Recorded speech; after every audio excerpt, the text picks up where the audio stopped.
ada semacam titik temu dari kebuntuan selama ini. Saling klaim lah. Tetapi mudah-mudahan momentum ini antara Nahdlatul Ulama dan Salafi, yang mana Salafi ini oleh banyak orang sering disebut sebagai Wahabi.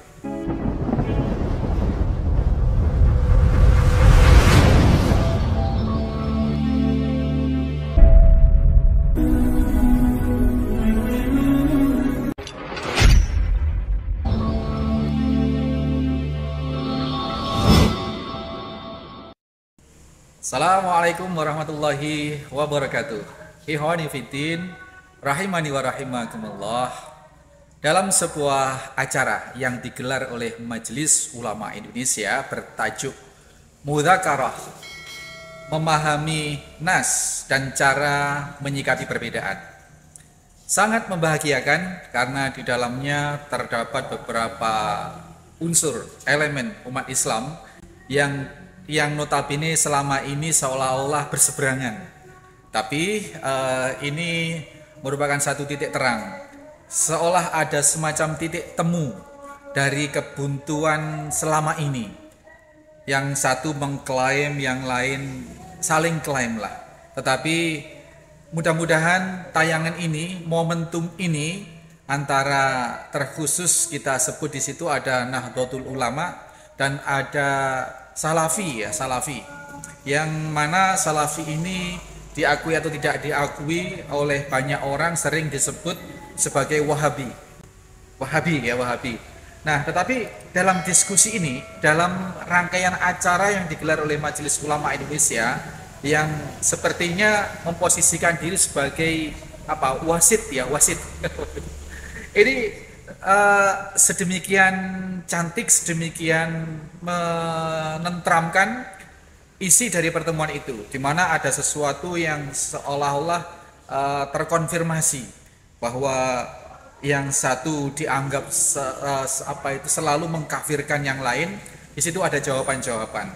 Dan karena ini bertajuk diskusi ilmiah, maka semua yang dikatakan, semua yang dilontarkan senantiasa berdasarkan dalil, berdasarkan data yang valid.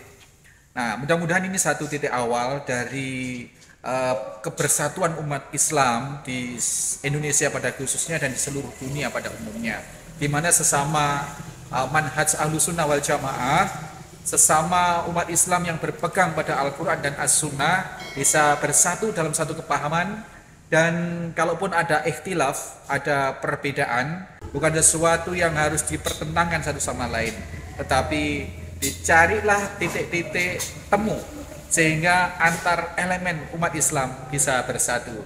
Tidak berlama-lama, kita simak saja dari awal hingga akhir. Paling tidak kita ada gambaran bagaimana hal yang selama ini seolah-olah bagaikan minyak, bagaikan api dan air, bagaikan minyak dan air juga, seolah-olah yang saling kontradiktif. Di sini ternyata ada semacam titik temu yang membahagiakan semua pihak. Mudah-mudahan bermanfaat. Assalamualaikum warahmatullahi wabarakatuh.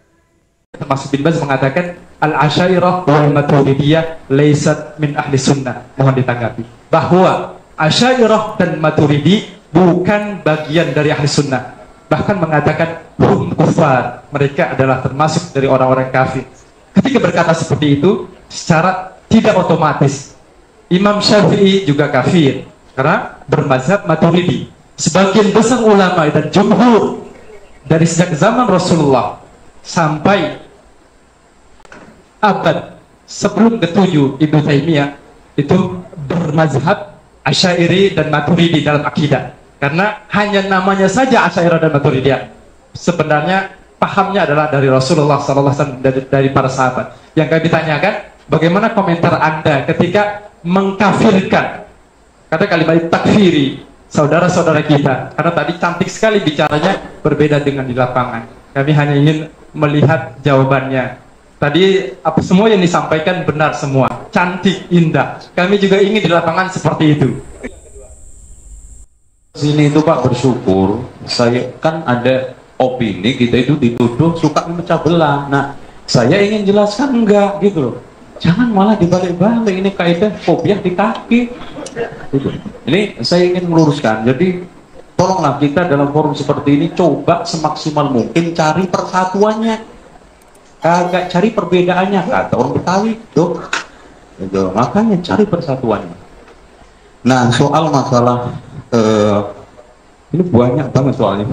Nah, saya minta antum menghadirkan kata kaidah in kunta nafilan fasihha wa in kunta mudda'iyan fadalil. Dalilnya mana ahli sunnah mengkafirkan Asy'ari? Di mana kitabnya, tolong ditunjukin sekarang. Terus kemudian karena kalimat kafir ini berbahaya, Pak. Karena Rasulullah mengatakan man qala li akhihi ya kafir faqad ba'a bi ahaduma.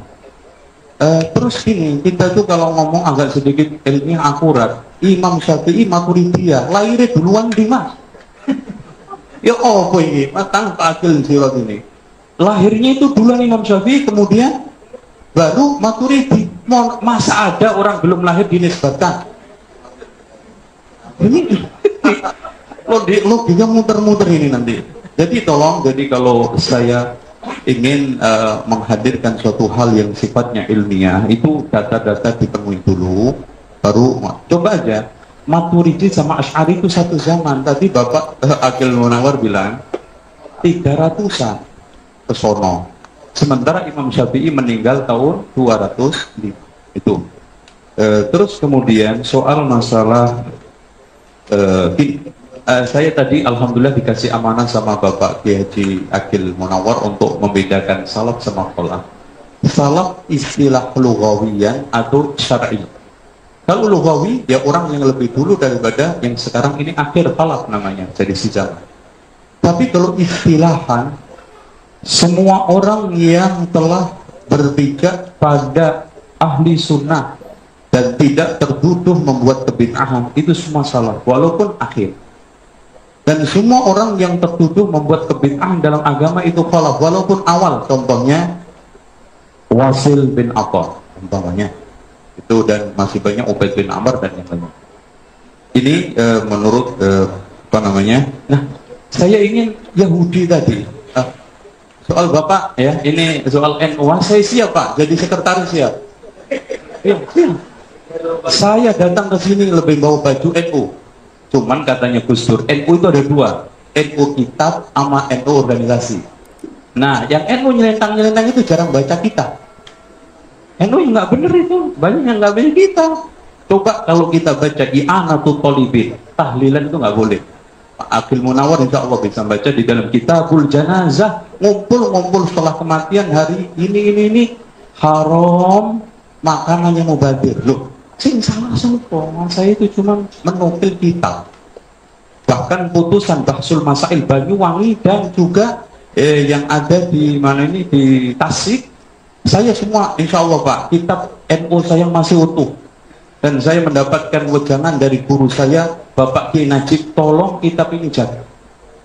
Dan tolong terus terang Pak, yang tukang nonton Gus Dur dulu di Jombang saya, nonton kemana-mana itu. Jadi soal masalah berbeda bukan salah NU, orang NU aja berbeda kok. Antum nggak percaya Gus Dur sama Muhaimin Iskandar beda nggak? Loh, antum ingin cari perbedaan ini. Tapi saya senang hadir ke sini cari persatuan bersama. Soal salafi yang mana? Antum sekarang melihat ajarannya apa orangnya? Tapi kalau orangnya maaf Pak, salafi itu beda-beda orangnya.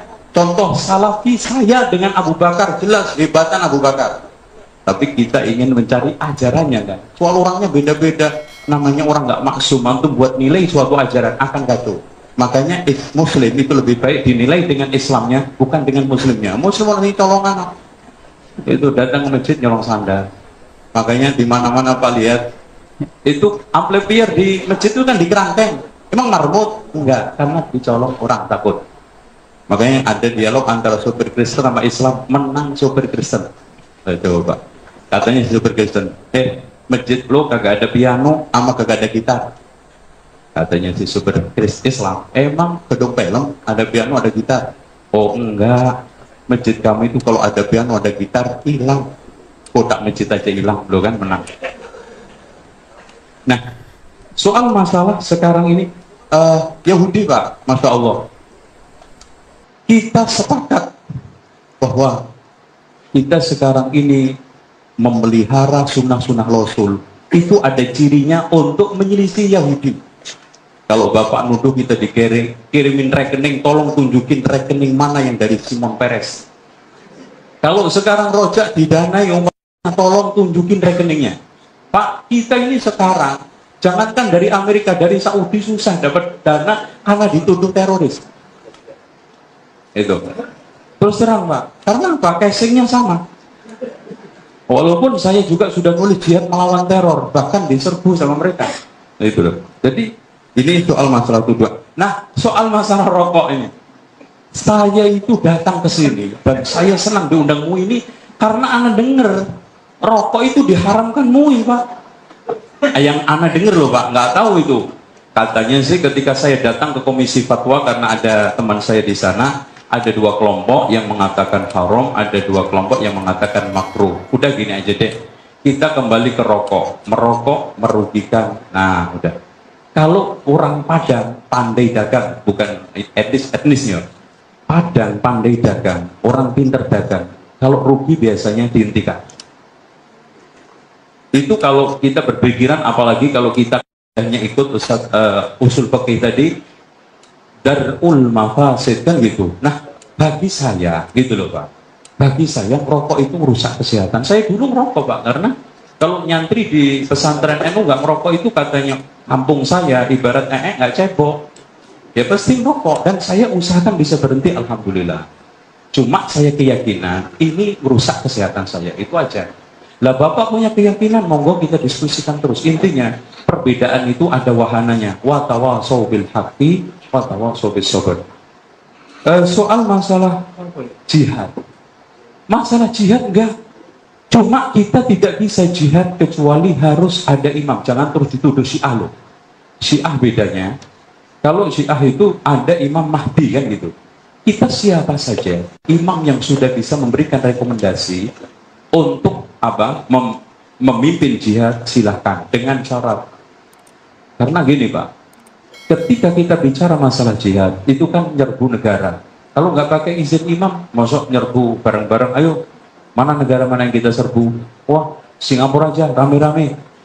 Atau nggak usah ke Singapura, ke Glodok aja, ghanimahnya gede-gede, komputer. Dan nanti kalau sekarang kita itu nyerang, menang kan dapat rampasan perang, Pak. Kalau nggak ada pemimpin, siapa yang bagi ghanimah rampasan perang itu? Lo mau sok royoan? Saya komputernya. Terus kemudian kan namanya perang itu kalau menang, nawan tawanan. Nah, tawanan itu ditawan, dibebaskan, atau dijadikan budak. Ini juga kebijakan imam. Makanya Allah mengatakan yas'alunaka kepada siapa? Imam anil anfal itu. Jadi itu adapun madhab saya seperti Pak Akil Surat, nggak ada Pak Akil Munawar, maaf, nggak ada perbedaan. Madhab itu dari kalimat, insya Allah Bapak Kiai tahu semua, dari kalimat dahaba. Madhab berarti tempat berjalan. Kita menuju Quran Sunnah. Nah, kalau saya sekarang dalam satu masalah, kadang-kadang mantep Imam Ahmad, silahkan terjadi.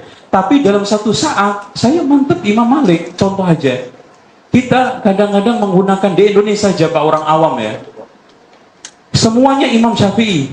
Giliran sekarang jual kulit kurban, apa itu pendapatnya Imam Syafi'i?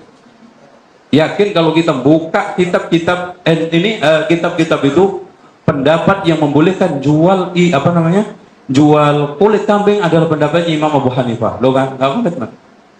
Contoh aja sekarang banyak orang NU yang sekarang bayar zakat fitrah pakai uang. Padahal Imam Syafi'i mengatakan haram, nggak boleh. Loh.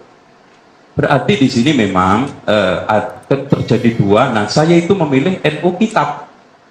Nah, Bapak terserah mau NU organisasi, ya itu jalan masing-masing. Tapi saya lebih memilih NU kitab.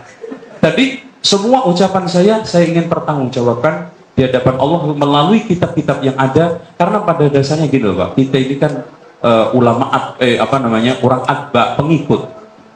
Dan senior kita adalah ulama-ulama itu. Dengan kita mengikuti, insya Allah, ya oke. Demikian. Saya kira yang bisa saya sampaikan itu, dan mudah-mudahan saya berharap pertemuan ini berlanjut dan semakin kerak-kerak hati ini ada ketemu, dan berangkatnya semua watawasau bil haqqi watawasau bis sabr.